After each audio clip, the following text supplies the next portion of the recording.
मित्रों नमस्कार। मैं विनय त्रिपाठी इस चलचित्र में आप सबका स्वागत करता हूं। वर्तमान विषय में, वर्तमान संदर्भ में एक विषय बहुत लोक प्रचलित है और जिसको ध्यान में रख कर के बहुत सारी बातें हुआ करती हैं और वर्तमान समस्याओं की जड़ उस विषय को माना जाता है। उस विषय का संबंध जाति व्यवस्था से है। यह आज का विषय नहीं है, यह आज़ादी के समय भी उठा था और उससे पहले भी यह विषय उठता रहा है। जैसे आप जानते हैं कि जो सांस्कृतिक आंदोलन हुए सनातन प्रवाह में, उनके संदर्भ में भी कहीं न कहीं वर्ण व्यवस्था और जाति व्यवस्था का उल्लेख बार बार आया है, हुआ है। लेकिन सदियां बीत गईं, कह सकते हैं सहस्राब्दियां बीत गईं, लेकिन वर्ण व्यवस्था ने ना तो अपनी प्रासंगिकता खोई है और ना ही सनातन प्रवाह में इसकी महत्ता कम हुई है। आप सब जानते हैं, यदि नहीं जानते हैं तो यह तथ्य आप सबको जानना चाहिए कि जो जाति व्यवस्था है, संस्कारित रूप में वर्ण व्यवस्था का वैज्ञानिक, उन्नत, विकसित सामाजिक आर्थिक रूप है। और इस संदर्भ में आप मेरी बात को कह सकते हैं कि विनय त्रिपाठी यह अपनी कल्पना से बातें बना कर कह रहा है या किसी तरह से हमारी बात आप ना भी माने। तो मैं इस संदर्भ में आज अपने पुस्तकालय में बैठा अध्ययन कर रहा था और मुझे जो स्वाधीनता संग्राम है, स्वाधीनता संग्राम के समय का जब मैं साहित्य पढ़ रहा था, इतिहास की पुस्तकें पढ़ रहा था, तो मुझे लोकमान्य बाल गंगाधर तिलक, जिनके नाम से सभी जो भारत के इतिहास को थोड़ा भी जानते हैं, स्वतंत्रता संग्राम के इतिहास को थोड़ा भी जानते हैं, वे लोकमान्य बाल गंगाधर तिलक के कार्य को जानते हैं, उनके प्रयासों को जानते हैं। और जो लोग आज पूरे देश में गणेश जी का उत्सव मनाते हैं, वे प्रायः यह नहीं जाना करते कि घर में होने वाली गणेश जी की पूजा को सामाजिक स्तर पर मनाने का जो कीर्तिजन्य कार्य किया, आरंभ किया, वह भी लोकमान्य बाल गंगाधर तिलक जी ने किया था। और लोकमान्य बाल गंगाधर तिलक ने ही शिवाजी के चरित्र को स्वाधीनता संग्राम के एक प्रेरक चरित्र के रूप में स्थापित करने के लिए शिवाजी उत्सव का भी प्रारंभ किया था। मित्रों, लोकमान्य बाल गंगाधर तिलक आज़ादी के आंदोलन के उन अग्रगण्य नेताओं में थे जिनके चिंतन की जड़ें सनातन मूल्यों में निहित थीं और उनकी स्पष्ट मान्यता थी कि जो सामाजिक सुधार हैं, जिनके बारे में अंग्रेज सरकार प्रेरित कर रही थी लोगों को कि जो भारत की बौद्धिक मनीषा है वह सामाजिक सुधार में उलझ जाए और आपस में लड़ती झगड़ती रहे और उन्हें यह देश छोड़कर ना जाना पड़े। इस बात को लोकमान्य बाल गंगाधर तिलक ने भलीभांति समझा था और इस बात को समझ करके उन्होंने अपने चिंतन का स्वरूप निर्धारित किया और वे कोई बात बिना पुष्ट तथ्य के नहीं कहा करते थे। उनके चिंतन का दृढ़ सनातन आधार हुआ करता था। उनके चिंतन का एक जो पक्ष है, जिसे आधार पक्ष कहेंगे, वो बहुत मजबूत हुआ करता था। वे दृढ़ व्यक्तित्व थे और जो तय कर लेते थे उस पर अडिग भी रहते थे। आप लोग यह भी जानते हैं कि उन्होंने ही कहा था, स्वराज्य हमारा जन्म सिद्ध अधिकार है और हम इसे लेकर रहेंगे। तो जो यह चिंतन था तिलक जी का, यह चिंतन एक दिन की देन नहीं थी। वे प्रखर मेधावी विद्यार्थी रहे थे। गणित विषय से उन्होंने स्नातक किया था। संस्कृत के विद्वान थे, मराठी के विद्वान थे, अंग्रेजी के विद्वान तो थे ही। उन्होंने मराठा नाम से अंग्रेजी समाचार पत्र निकाला था, केसरी नाम से मराठी भाषा में समाचार पत्र निकाला था, और इन समाचार पत्रों में लिखे गए अग्रलेखों के लिए उन्हें राजद्रोह के मुकदमों का सामना भी करना पड़ा था, जिसमें एक बार 24 महीने की उनको सज़ा हुई और दूसरी बार उन्हें देश निष्कासन का दंड मिला। तो ये एक ऐसी विभूति थे जिन्होंने अंग्रेजी सरकार से भय नहीं खाया, अपितु उसके द्वारा दी गई सज़ा को स्वीकार किया और जो देश है, देश के लोगों को एक आलोक प्रदान किया। उन्होंने 19वीं शताब्दी के अंतिम वर्षों में देशाटन भी किया था। देश की स्थिति जानने के लिए देश में भ्रमण किया था और इसी भ्रमण के साथ में वो श्रीलंका भी गए थे और वर्मा भी गए थे। तो इन दोनों देशों की स्थिति को देखकर उन्होंने अपनी जो दृढ़ धारणा थी उसके संदर्भ में भी कुछ बातें कही थीं। जो वर्मा के संदर्भ में उन्होंने बातें कही थीं, उसका मैं आप सब लोगों को कथन सुनाता हूँ उनका। उन्होंने कहा था, जाति भेद का अभाव, धर्म स्वतंत्रता, स्त्री शिक्षा, प्रौढ़ विवाह, विधवा विवाह, खाने पीने की खुली छूट इत्यादि सामाजिक सुधारों के नाम पर कतिपय परिवर्तन लाने के लिए कितने ही विद्वान सज्जन कई वर्षों से हिंदुस्तान में जी तोड़ कोशिश करते रहे हैं।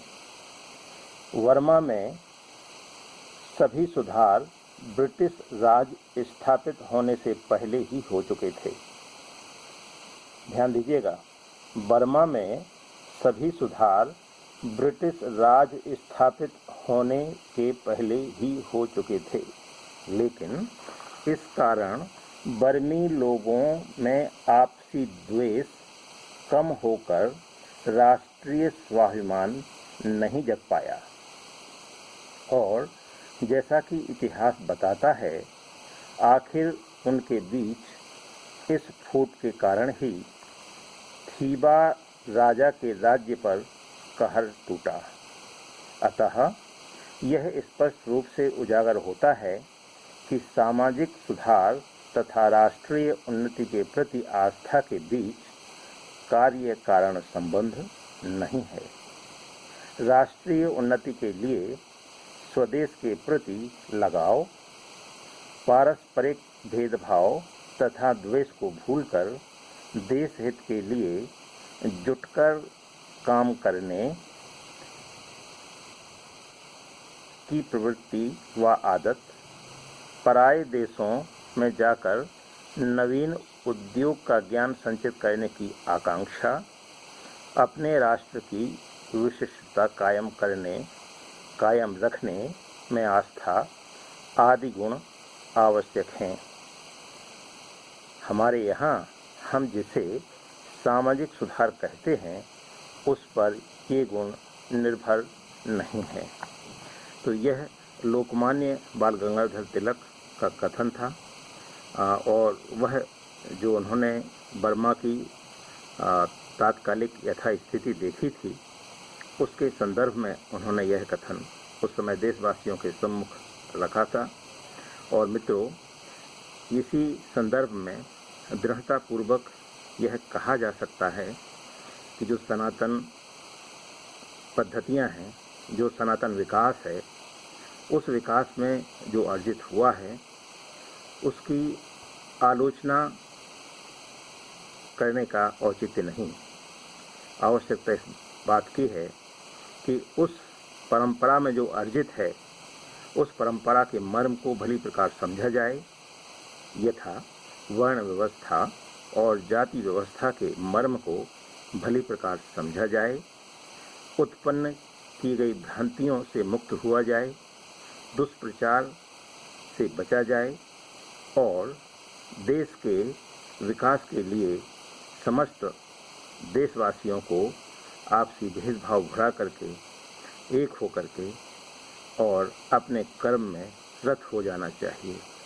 उन्हें नौकरीजीवी न होकर उद्यमजीवी होने का प्रयास करना चाहिए।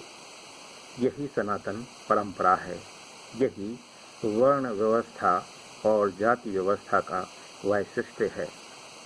मित्रों, मैं राजनीतिक नेतृत्व, सामाजिक नेतृत्व, बौद्धिक नेतृत्व से अतीत के आलोक में यह निवेदन करना चाहता हूँ कि दृढ़ता से वर्ण व्यवस्था और जाति व्यवस्था के पक्ष में अपनी बात रखें और जो भेदभाव हैं, जो त्रुटियां हैं, उनको दूर करने का प्रयास हो सकता है, उनका परिष्कार किया जा सकता है।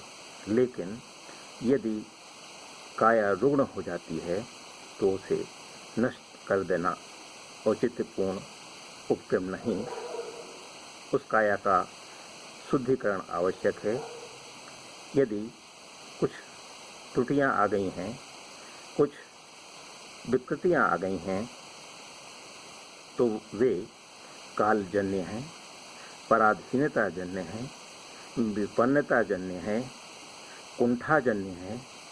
कुंठाएं दूर होंगी, वे सब भी दूर हो जाएंगी। इसलिए आवश्यक है मित्रवत कार्य करने की। हम वर्ण व्यवस्था और जाति व्यवस्था के प्रति मित्रवत अर्थव्यवस्था का विकास करें और उस अर्थव्यवस्था का जिस दिन विकास हो जाएगा, निश्चित मानिए जो देश है, देश को सर्व प्रमुख शक्तिशाली देश बनने से कोई नहीं रोक सकता। हर घर विद्यालय था, इसी रूप में था कि जो जातियां थीं, उनमें जो संस्कार थे, जिस उद्यम का संस्कार था, जिस उद्योग का संस्कार था, उसमें लालन पालन के पहले पड़ाव से ही, पहले पायदान से ही बच्चा शिक्षित होने लगता था, प्रायोगिक शिक्षा के साथ शिक्षित होने लगता था। मित्रों, परंपरागत जो व्यवसाय हैं, जो ज्ञान विज्ञान हैं, उसमें आधुनिक विकास विज्ञान संसाधनों का निवेश आवश्यक है और यह निवेश हो जाएगा तो निश्चित मानिए सारी समस्याएं हल हो जाएंगी। बेरोजगारी की समस्या दूर हो जाएगी। गरीबी की समस्या तो भारत की कोई समस्या कभी रही ही नहीं। इसलिए हम सब जागृत हों और इस दिशा में कदम उठावें। सत्य सनातन की जय। हमारे देशभक्त महापुरुषों की जय, जिन्होंने अपने जीवन का सर्वस्व अर्पण कर आज़ादी का आंदोलन चलाया और आज हम जिस लोकतंत्रात्मक शासन पद्धति में जीवन यापन कर पा रहे हैं, उस शासन पद्धति के लिए अवसर प्रदान किए। अब आवश्यकता है कि स्वातंत्र्य चेतना का, स्वतंत्रता की अनुकूल स्थितियों का उपयोग करते हुए अपने मानवीयों की रक्षा करें और अपने सनातन वैभव अर्थात अपने विज्ञान, अपने राजनीति विज्ञान, अपने अर्थ विज्ञान, अपने समाज विज्ञान आदि सभी का अनुकरण करते हुए आगे बढ़ें। जय हिंद। सत्य सनातन की जय। ऋषि मुनियों की जय। भारत हिंदू राष्ट्र की जय। वसुधैव कुटुंबकम। सबका कल्याण हो।